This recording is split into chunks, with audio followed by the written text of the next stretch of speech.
Polresta Banda Aceh menggelar konferensi pers terkait penemuan mayat tanpa busana di kawasan Lambade, Kecamatan Pekanbadak, Kabupaten Aceh Besar. Sebelumnya pada tanggal 14 Desember 2021 sekitar pukul 14.00 waktu Indonesia Barat, Satreskrim Polresta Banda Aceh mendapatkan informasi dari Polsek Pekanbadak bahwa adanya penemuan mayat di Desa Lambade, Kecamatan Pekanbadak, Kabupaten Aceh Besar.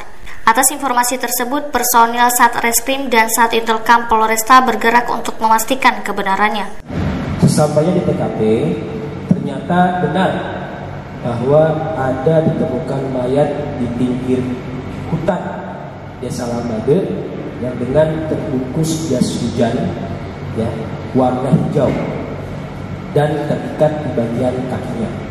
Setelah melakukan olah TKP dan penyidikan oleh petugas gabungan, pihak kepolisian mengungkapkan identitas korban yang telah meninggal dunia berinisial NZ 47 tahun yang telah dibunuh oleh mantan suami korban berinisial HH 49 tahun, warga Pekanbadak, Kabupaten Aceh Besar.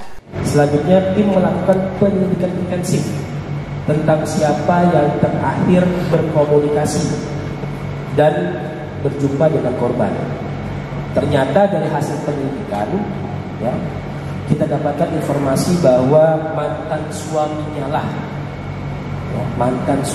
lah atas nama inisial HH, ya, yang di belakang saya ini, ya, tersangka yang terakhir berkomunikasi dengan korban. Kemudian tim melakukan penyelidikan intensif tentang siapa yang terakhir berkomunikasi dan bertemu dengan korban.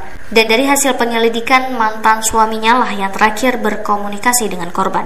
Pada tanggal 15 Desember malam, penyidik berhasil mengamankan tersangka dan dibawa ke Satreskrim Polresta Banda Aceh untuk dimintai keterangan secara mendalam.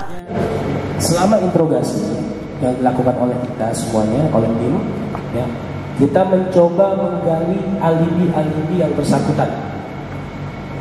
Ya, keterangan-keterangan yang bersangkutan, kemudian alibi-alibinya, ya, kita cek satu persatu.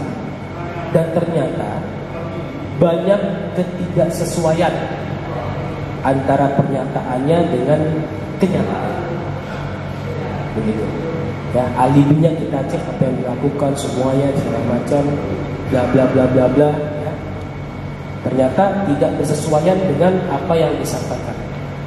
Sehingga akhirnya yang bersangkutan mengakui perbuatannya. Dari Banda Aceh, Auliana Rizky, Dialeksis TV.